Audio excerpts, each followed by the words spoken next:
dear friend, and also the head of Ficci's Advisory Council for the Northeast, members of Parliament, our guests from Bhutan and Bangladesh, and ladies and gentlemen.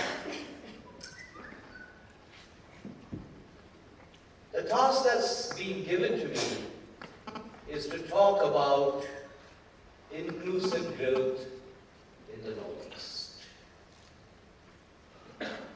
There is a lot that's going to be on our plates through the rest of today and tomorrow, and much of that focuses on connectivity. Connectivity means different things to different people. Most of the time, when we use the term connectivity, we mean transport, we mean energy, and increasingly we mean IT. If in future there were going to be some such sessions, I would strongly urge Ficci to also have sessions on railways and water transport.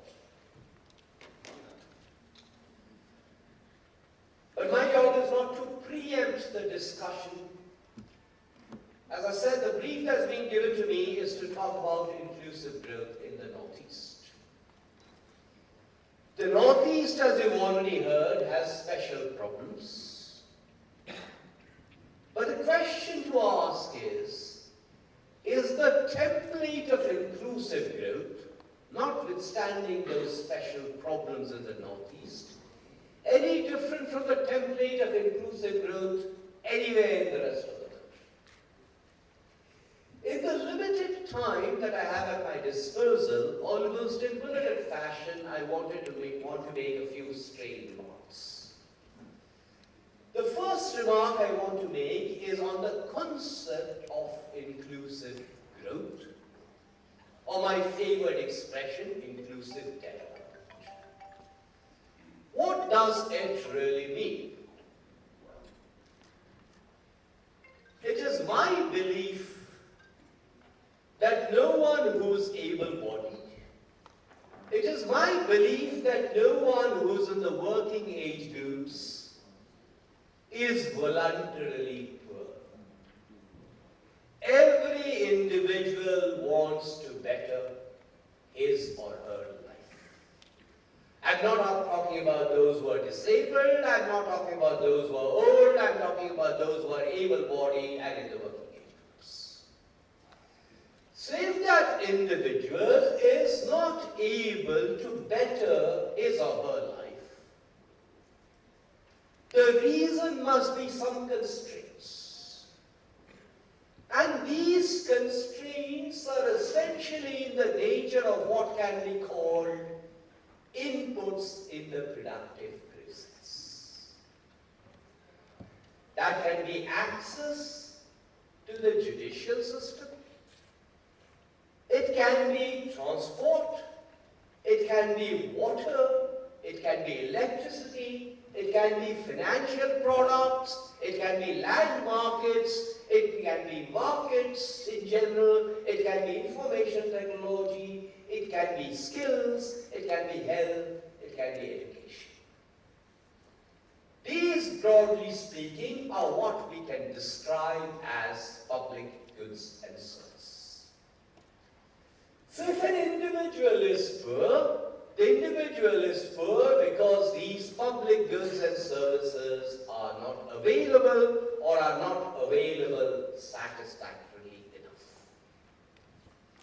The question that then arises is, whose job is it to deliver these public goods and services?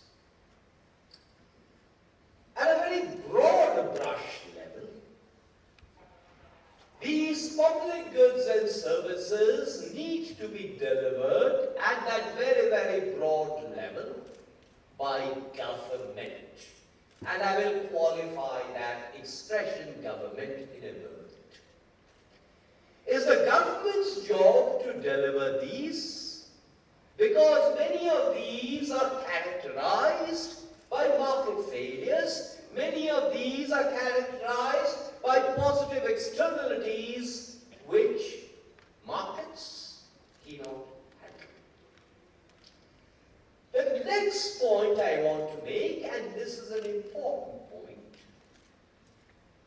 governments of whatever form have limited fiscal and administrative capacity.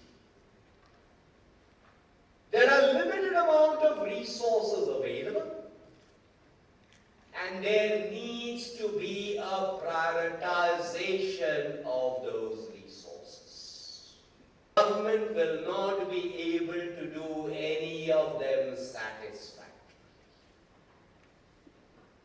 Just as when we devise our own household budgets, we have prioritization.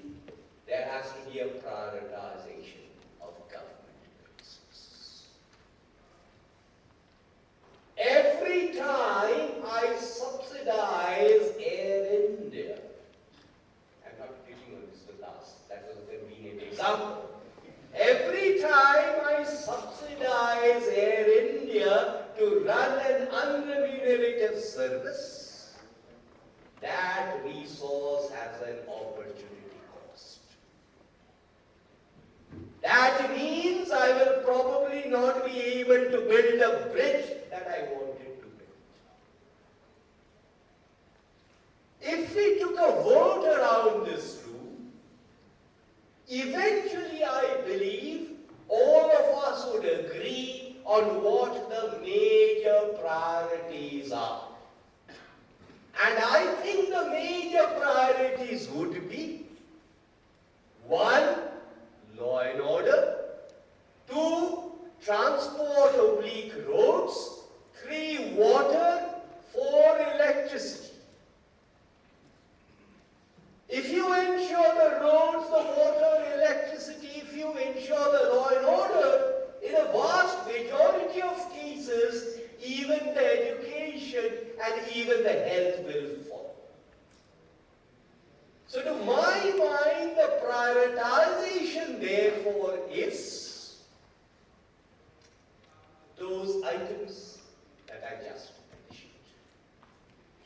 The next question to ask is, I use that expression government in a vague kind of sense. But we have a constitution. And we have a constitutional mandate about who delivers which of these. It is the union's government's responsibility to deliver railways. It is the union government's responsibility to deliver defense. It is the union government's responsibility to deliver national highways. It is the union government's responsibility to deliver even things that are in the nature of national transportation projects. Is it the union government's responsibility to deliver health? It's not. Because constitutionally under the 7th schedule, health is a state subject. What I'm flagging for your attention is, recently several of you are aware, there have been the recommendations of the 14th Finance Commission. And the recommendations of the 14th Finance Commission involve a greater transfer of what are called untied funds now to state governments. But look at those public goods and services from a citizen point of view. How many of those public goods and services are delivered by the union government in Delhi or even by the state government in Shillong? Most of those public goods and services, I realize the Northeast is different for different reasons, but in general, most of those public goods and services are actually delivered by the third tier of government, the local bodies. Throughout the country, increasingly, there is greater citizen action, countervailing pressure, greater demand for better delivery of public goods and services. You have it through PILs, you have it through citizen charters, you have it through RTIs, you have it through media, you have it through NGOs. All of this represents demand for better delivery of these public goods and services. But that's the demand side. The supply side of local government, whatever be the definition of local government, has to respond. So therefore we come to this issue of decentralization and devolution, not only from the union government to state governments, but also within state governments. Without that devolution, without that fiscal empowerment of local bodies, satisfactory delivery of this will never happen. When one is looking at it from the point of view of the citizen expects different things. And it is important to distinguish between these different things that a citizen wants. Sometimes a citizen wants things that are in the nature of entitlements. If I want a ST certificate, if I want a land deed registration, if I want a BPL card or its equivalent, that's my entitlement. And certainly I should not have to bribe to get that little piece of paper. Sometimes as a citizen what I want is something that is created because of an artificial shortage. So when I go to a member of parliament whose job is actually to legislate in parliament, but typically I will go to a member of parliament, I don't know whether these three MPs face it or not, but several MPs face this problem, that please ensure that I get admission into a government school. Please ensure I get a confirmed railway ticket. For God's sake, is that the MP's job? It's not supposed to be the MP's job. And sometimes let us also be fair.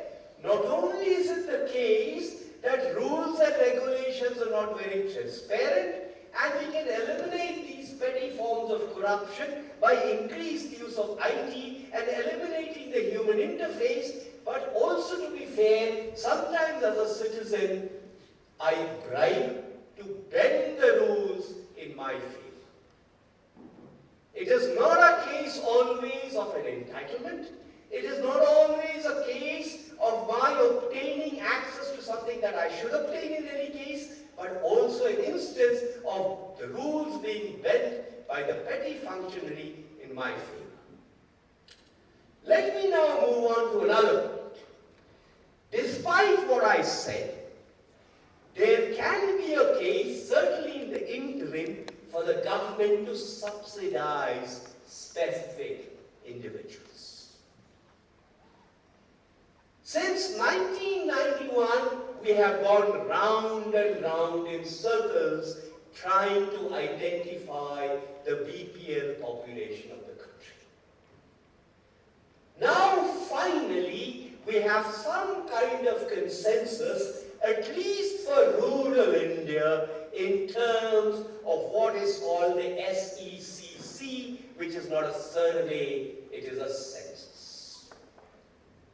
And I have absolutely no quarrels if someone says that on the basis of the SECC, this particular individual, this particular household is deprived and therefore deserves to be subsidized on Air India or railways, as the case may be. I have absolutely no problems with that. I do have problems when that subsidy argument isn't across the board. How does all of this translate into the Northeast? I I said roads, water, electricity, law and order. Government's responsibility across those various layers of government. Is it the government's responsibility to provide jobs? It cannot be the government's responsibility to provide jobs. One of the problems that plagues the Northeast, I do realize there are variations from one state to another state, but one of the problems is the following. I am caricaturing. We have persuaded an entire generation to opt for education, particularly school education. This is no longer the supply side alone. This is no longer the MDMS and the Sarva Shiksha Abhiyan. The demand shift has also happened. So throughout the country, people are getting enrolled, even amongst poor households, in schools.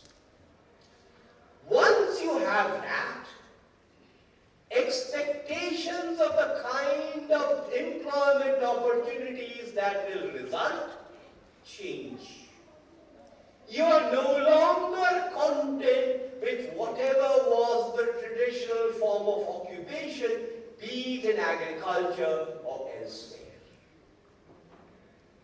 Matching that expectation throughout the country, not just in the Northeast, is going to be a huge, huge problem in the next 20 years. Because the consequent jobs, which will not be created by the government, but will be created outside the government, have not yet begun to happen. Come back again to the Northeast.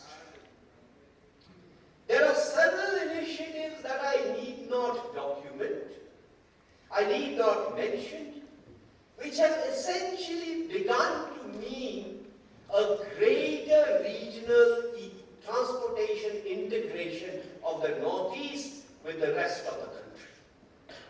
Sometimes independent of the neighbors, sometimes involving the neighbors. So therefore, by the year 2020, 2022, thereabouts, I'm not saying it will be perfect, but we will have a transport integration that is much better than it is today.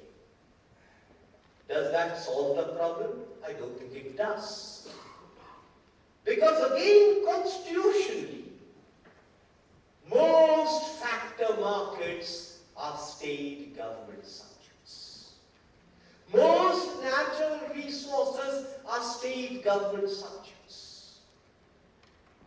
Yes, Mr. Das mentioned land, mentioned agriculture. But the fact of the matter is, all of these factors, including land, including labor, tend to be inefficiently utilized. There are much better ways of utilizing them, whether it is land, whether it is water, whether it is labor, whether it is some other kind of natural resource. The point I'm flagging, and this is roughly where I will conclude, is everything that will be said about connectivity is absolutely fine. Those points need to be made, but having made those points, as a country, in terms of devising, will be able to ensure inclusion. Thank you.